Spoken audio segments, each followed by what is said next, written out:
Queridos, nós temos vivido dias e Deus tem me levado a chamar primeiro Ele chama a minha atenção e a chamar a nossa atenção para o nosso modo como nós vivemos. Há alguns domingos o Espírito Santo tem me conduzido nesta linha. E hoje, um texto interessante e intrigante, muito intrigante, que está em Mateus capítulo de número 21.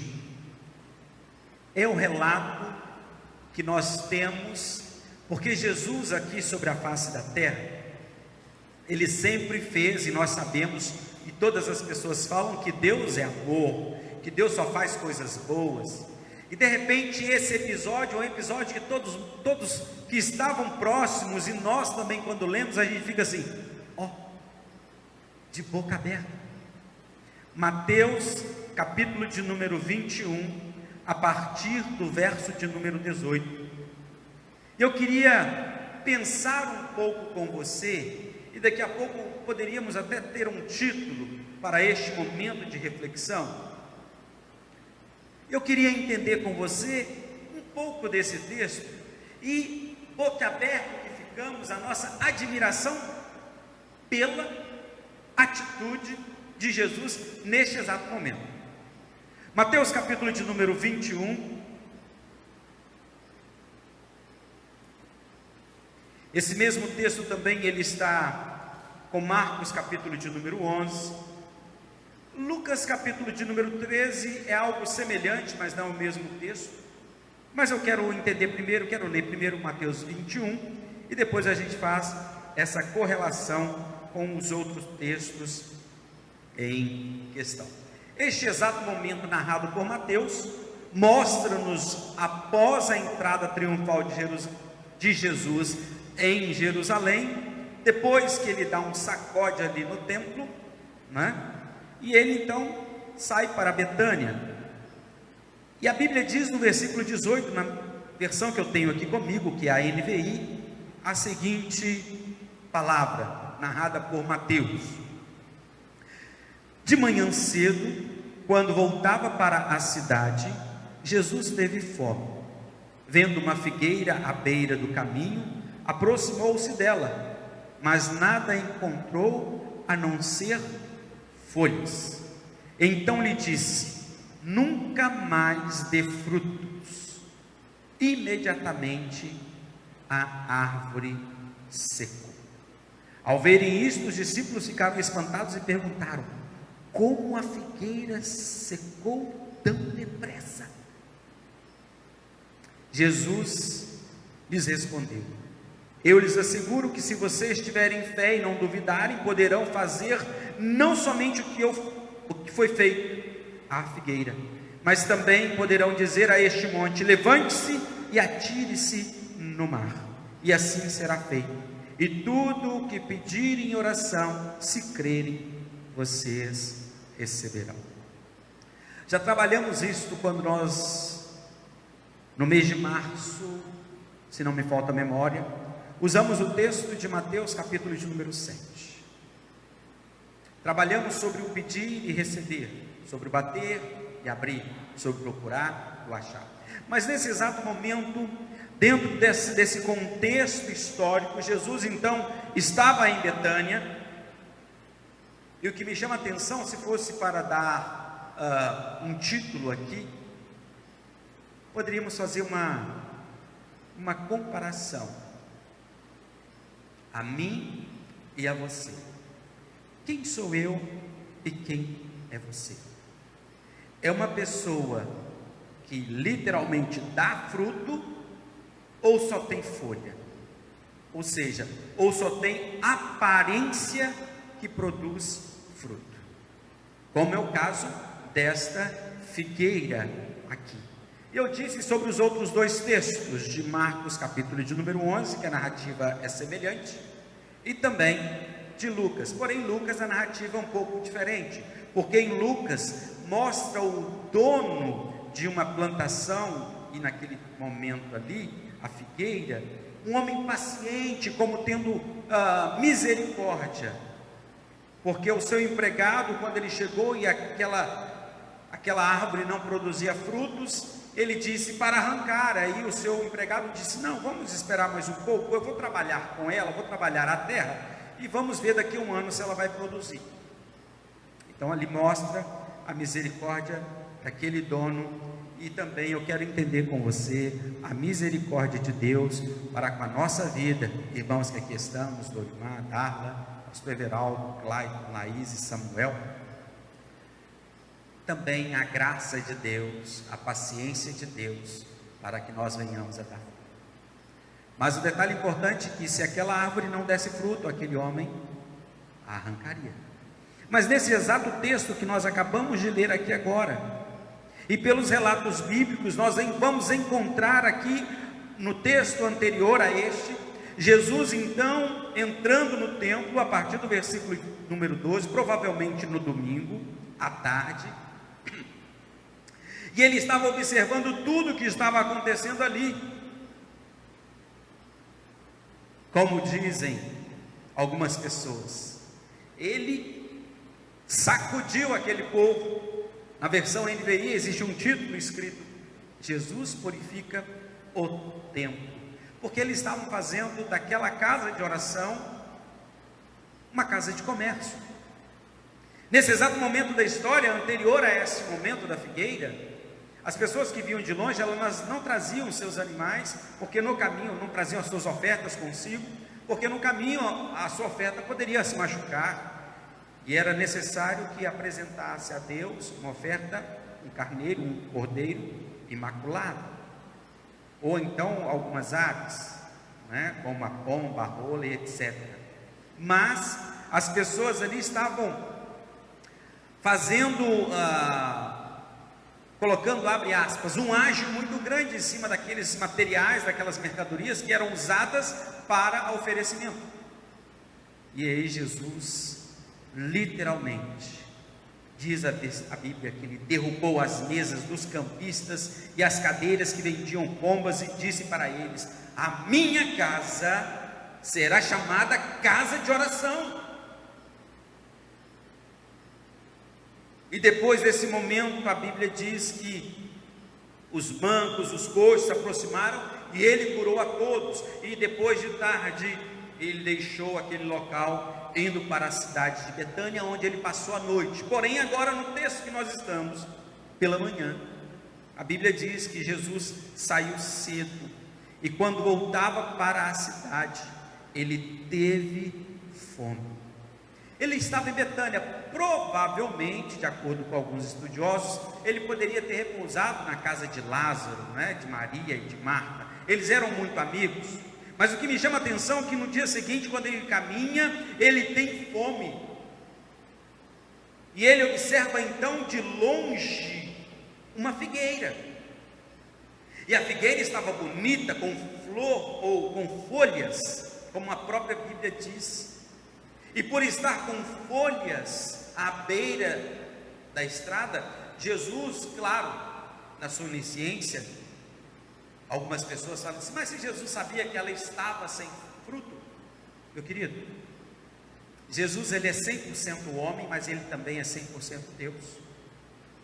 Quando ele sentia dor, ele era homem. Quando ele sentia frio, fome, sede, ele era homem. Quando ele operava os milagres, como foi anteriormente, nos cegos, nos coxos, nos mancos, nos mudos, na ressurreição de mortos, como ele ressuscitou a Lázaro, o filho da viúva de Naim, como nós vimos também como ele ressuscitou a filha de Jairo. Ele não curou, mas ressuscitou. Ali ele era 100% Deus, porque todo o poder de Deus estava na vida dele. E aqui nesse exato momento, Jesus era homem, e a Bíblia diz que de manhã cedo, quando voltava para a cidade, versículo de número 18, ele teve fome. Mas o que é essa figueira? A figueira é uma árvore conhecida da Palestina, e as narrativas bíblicas muitas vezes comparam a figueira como a nação de Israel. Oséias capítulo 9 fala sobre isso, Joel capítulo de número 1 também fala sobre isso, comparando a nação de Israel a uma figueira. Uma particularidade aqui dessa árvore, não somente dessa árvore, mas também de uma outra árvore, o pessegueiro. Tanto a figueira,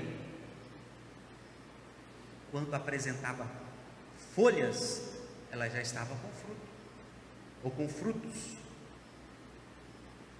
Uma particularidade dessa árvore é que seus frutos e folhas costumam aparecer ao mesmo tempo, como os frutos, às vezes, em primeiro lugar.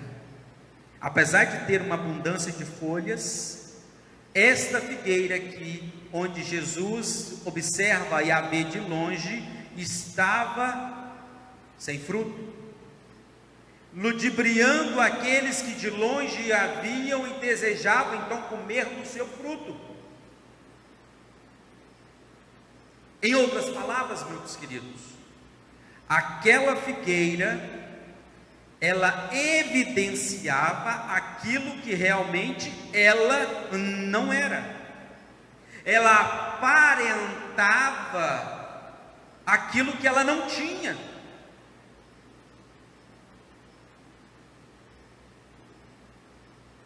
Ela tinha a aparência, como Jesus mesmo viu, aparência de dar frutos, e foi por isso que Jesus se aproximou dela. E nós vemos aqui nesse exato momento, permita-me usar, uma anomalia da natureza, no sentido de que, tendo flores, teria frutos, mas ela só tinha as flores, as folhas, e não tinha o fruto.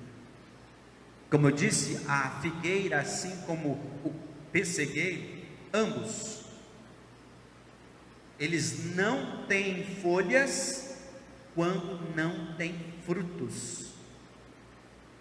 As folhas vêm com os frutos.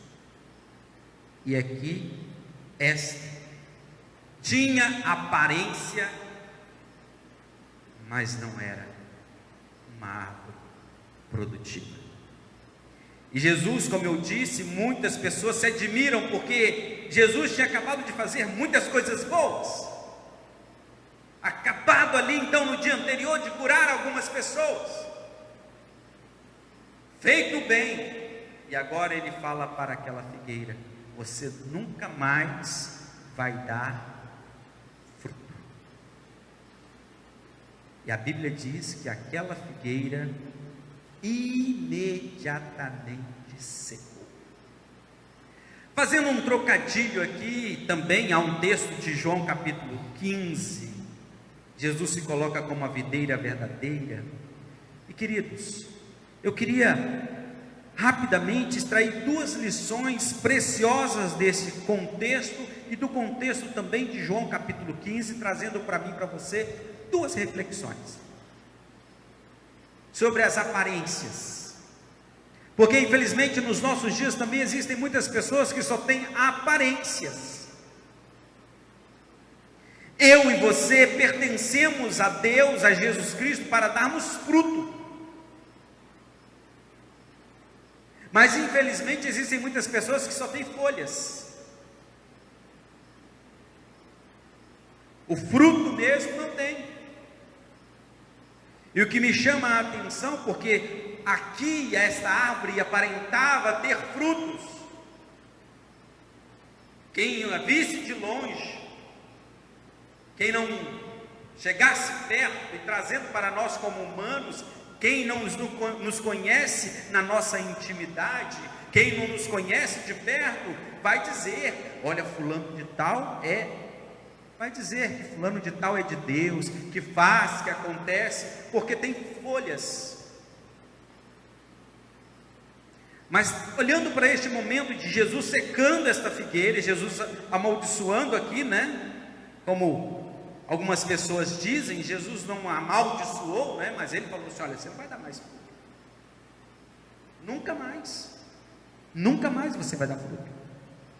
E imediatamente aquela figueira secou. João capítulo 15, ele fala: eu sou a videira verdadeira, meu pai é o agricultor, aquele que cuida, e vocês são os ramos. E o ramo que em mim não dá fruto, não produz, é retirado. E o que me chama a atenção, como eu fiz essa primeira colocação, eu e você fomos escolhidos por Deus para darmos fruto. João capítulo 15, versículo de número 16. Jesus, ele declara: não foram vocês que me escolheram, mas foi eu quem escolhi vocês. E eu não escolhi para qualquer coisa. Eu os escolhi para irem e darem fruto. Fruto que permaneça, a fim de que o Pai lhes conceda o que pedirem em meu nome. Você percebe? Jesus, quando nós lemos o texto de Mateus capítulo 21, depois que os discípulos admiraram dele terem visto o que aconteceu com a figueira, Jesus também fala sobre o pedido, sobre oração.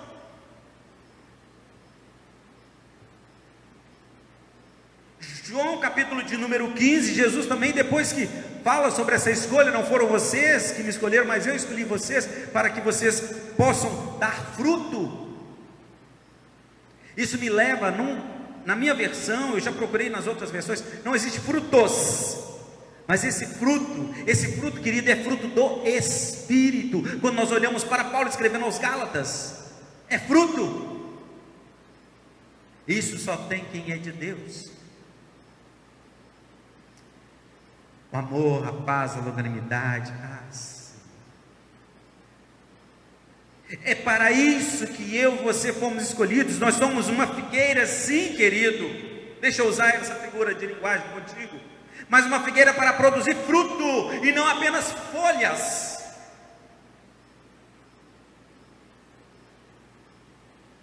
Assim como aqui, Jesus disse: já que você não serve para produzir fruto, que você nunca mais produza fruto. E eu quero lançar um desafio a você. Você pertence mesmo a Jesus Cristo? Esse pertencimento é aquilo que João capítulo 15, Jesus fala: está ligado na videira. Porque o ramo por si só, ele não dá nada. Esse ramo sendo enxertado na videira, aí ele produz. Mas ele não produz dele mesmo, ele produz do ramo maior que a videira.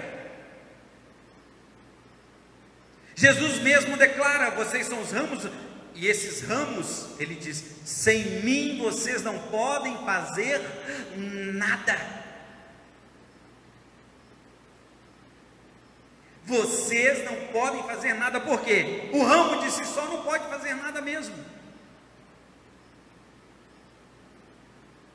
Jesus escolheu a mim e a você, meu querido, como diz João capítulo 15, para irmos e darmos fruto, que o nosso fruto permaneça, a fim de que Deus, o Pai, conceda tudo quanto nós pedirmos a Ele em oração, no nome de Jesus.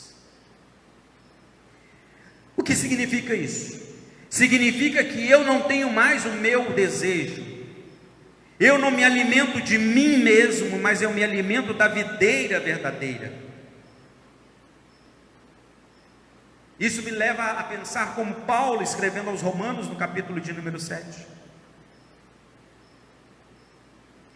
O que Paulo diz aos Romanos, no capítulo de número 7, nada mais é do que: assim, meus irmãos, vocês também morreram para a lei, por meio do corpo de Cristo, para pertencerem a outro. Qual é esse outro? Aquele que ressuscitou dos mortos, a fim de que venhamos a dar fruto de Deus. Fruto de Deus. Meu querido, minha querida, irmãos aqui, o nosso fruto, ele não é nosso, não somos nós quem o fazemos, ou não somos nós o que nós fazemos, mas é aquilo que nós somos, porque existem muitas pessoas que fazem, mas não são.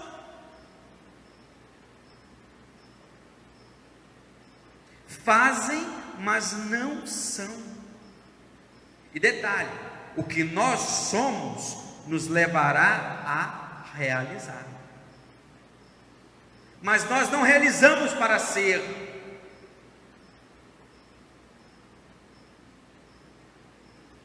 O fruto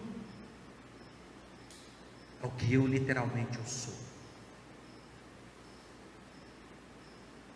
Não é na aparência da obra, mas é a intenção na obra. Por que que você faz o que você faz? O que te motiva a fazer? O que nos motiva a fazer? E eu louvo a Deus pela vida desses queridos que vêm aqui, que estão aqui conosco, para nós juntos, aqui louvando ao Senhor com você em casa, podermos apresentar a Deus o fruto, e não a aparência, não folhas.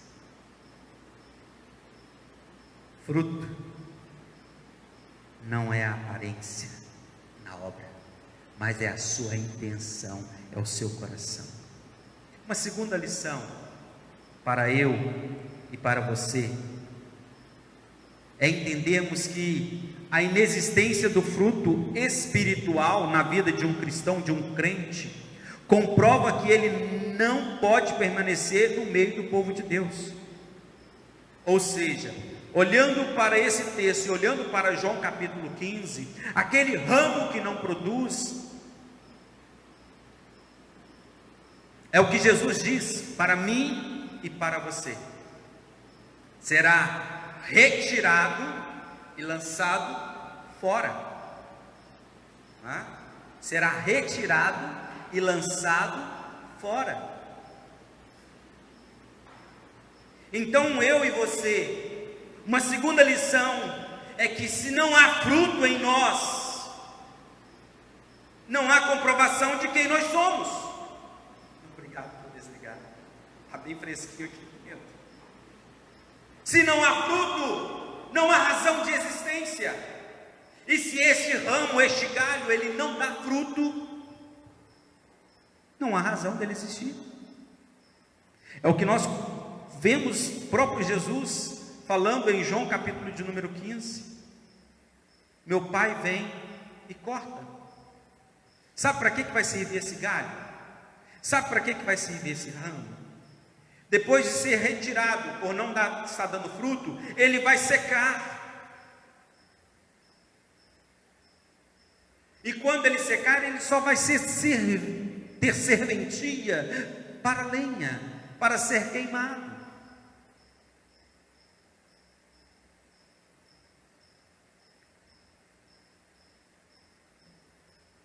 Se alguém não permanecer em mim, João 15:6, a Bíblia diz que ele será como um ramo que é jogado fora e seca. Tais ramos são apanhados e lançados ao fogo e queimados. Eu acredito que você não quer isso para a sua vida, porque eu também não quero isso para a minha vida. Esse é o versículo de número 6 que eu li. Porque o versículo de número 2 diz: todo ramo que estando em mim, que não dá fruto, aquele que cuida, corta, e todo que dá fruto, ele poda, para que dê também mais frutos. Querido, irmãos aqui e amigos, será que nós vamos viver de aparência? O que falamos é o que nós fazemos? O meu desafio para você é, neste tempo de tanta inverdade que nós vivemos, e que isso está adentrando até mesmo dentro dos nossos arraiais, chamado igreja, vivendo de aparência, mas não sendo. A aparência vai te levar a considerações humanas, a sua reputação, como nós já falamos aqui outras vezes, outro dia. Mas o seu caráter vai te apresentar diante de Deus. O que você faz e o que você é. A vida de aparência leva o homem a uma adoração falsa. Leva o homem a adorar para que o outro veja. Aí eu me lembro, a gente fica doido com o horário, mas não tem, meu querido, como parar agora. O Espírito Santo está me incomodando a falar algo importante e interessante. Quando Jesus está no templo e dois homens vão orar, um bate no peito e fala algo para todos ouvirem, que ele era fiel, que ele fazia, que ele acontecia, jejuava, dizimava, ofertava, e não era como outras pessoas.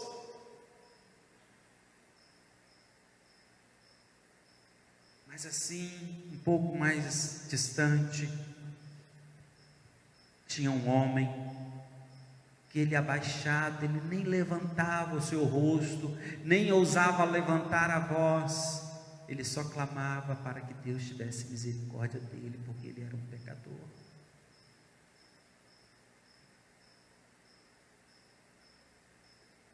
Quem você acha que chegou perto de Deus? Quem você acha que Deus ouviu? Quem você acha, no que você acredita? A Bíblia diz que este segundo homem, ele volta para casa, abre aspas, recompensado, fecha aspas, numa tradução livre. E é isso que eu desejo para a minha vida e para a sua vida, meu querido. Não é sair gritando que eu fiz, que eu aconteceu, que eu faço, que eu aconteço, e não é eu fazer também. Eu não tenho que fazer para agradar minha esposa, para agradar meus filhos, para agradar os irmãos que aqui estão. Não, você primeiro precisa agradar a Deus. Ei, pastor Everaldo, falamos isso nesta manhã, não foi, pastor? Importa mais obedecer ao Pai, mais obedecer a Deus do que os homens. E não adianta você ter uma linda reputação diante da sociedade, mas está todo manchado diante de Deus. Eu prefiro ter uma reputação toda esculhambada diante da sociedade.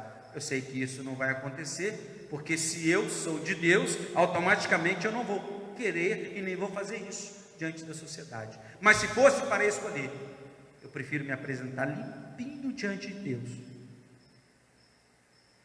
do que ficar bancando bonitão diante da sociedade e ser um péssimo cristão diante de Deus. Isso me traz à memória um texto que nós falamos há poucos dias, no mês passado, em abril, quando Jesus chama a atenção do povo, dos fariseus, dos escribas, a mesma referência de Isaías: este povo só me honra com os lábios, mas o coração está longe de mim. Eu quero convidar você a mudar, a não apresentar apenas folhas, mas junto com as folhas ter fruto, e que esse fruto honre aquele que tem cuidado de você, a Deus. E eu concluo dizendo que um dia cada pessoa, ela será julgada por Deus. E quem não mostra fruto nesta vida, uma vida transformada por Jesus, será castigado. Entenda esse castigado lançado fora, porque nós só temos dois locais, ou o céu ou o inferno. E aquele realmente que não apresentar, infelizmente, será lançado fora. E eu convido você a fazer uma análise da sua vida e o que você precisa mudar. Eu quero convidar você a trocar suas folhas por fruto. Sim. Querido, com a ajuda de Deus, nós podemos dar muito, muito fruto. Mas como Ele mesmo disse, sem Ele, nós não poderemos fazer nada. Pense sobre isso. Você está dando fruto ou você está dando apenas folhagem? Você é ou você aparenta ser? Pense nisso. Ainda há tempo. Eu disse isso hoje, a uma visita que eu fiz neste dia. Ainda há fôlego, ainda está em vida, ainda tem condições, mas depois de morta, nenhuma pessoa tem mais condição de nada. Por isso, você que está me assistindo, é porque você está vivo, e você tem total condição de mudar. Troque suas folhas por fruto. Sim, não viva de folha, mas viva de fruto. Fruto que engrandeça ao Rei dos Reis, Senhor dos Senhores. Que Deus te abençoe, que Deus te guarde, que você reflita em cima dessa palavra, em nome de Jesus. Você está dando fruto ou você está dando folha? Quero orar com você. De repente, você é alguém que deseja dar fruto e não tem dado. De repente, talvez você que está nos vendo agora, você nem ainda não aceitou a Cristo Jesus como Senhor e Salvador da sua vida. Quero fazer um convite a você. Eu quero orar com você. Se você puder, aonde você está aí agora, se você puder fechar os teus olhos, pensar em Deus. Eu queria que você, com os seus olhos fechados e pensando em Deus, pudesse dizer assim: Senhor meu Deus, eu reconheço que sou pecador e que por mim mesmo eu não posso entrar no teu céu. Por isso, nesta hora, eu abro a minha mente e ao meu coração para o Senhor Jesus Cristo entrar. Eu declaro com a minha boca que eu aceito ao Senhor Jesus como meu Senhor e meu Salvador. Eu creio no meu coração que este Jesus ressuscitou dentre os mortos e está à tua direita, e pela fé eu também estarei. Eu oro crendo que a partir de agora, tendo a Jesus como meu Senhor e meu Salvador, eu estou salvo e irei morar no céu. Amém. Agora eu quero orar por você. Deus Pai Todo-Poderoso, em nome de Jesus, todos estes que estão nos acompanhando, em especial estes que fizeram esta oração, sejam visitados pelo Senhor, em nome de Jesus. Que o Senhor os abençoe, que o Senhor os guarde, que o Senhor os livre do mal e da maldade. Sim, ó Deus, neste novo caminhar, aqueles também que nesta noite, ó Deus, estão falando consigo mesmos e estão falando com o Senhor: meu Deus, eu não quero dar apenas folhas, eu quero dar fruto do Senhor, como o Senhor Jesus falou, e que esse fruto permaneça para a tua glória. Visita estes também, Senhor, os abençoa e os fortaleça, pois assim nós oramos ao Senhor nesta hora, gratos pelo cuidado do Senhor conosco aqui, durante este tempo que nós estamos vindo.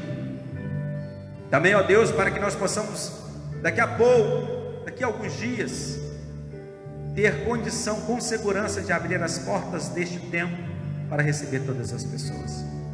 Nós que aqui estamos, peço ao Senhor que nos leve em paz para casa, nos dê uma ótima noite de descanso, um ótimo dia, uma ótima semana, e aqueles que estão nos acompanhando também sejam agraciados por Ti. Eu oro em nome de Jesus. Amém, amém, amém.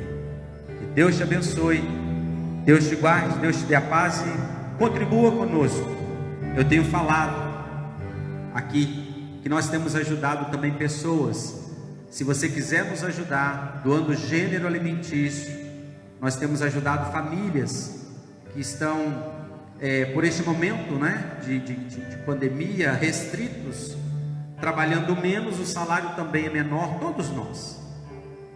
A gente poder ajudá-los também com um pouco de alimento. Se você quiser, pode ligar 33, que é o nós aqui em Governador Valadares, 99971 9218, 99971 9218.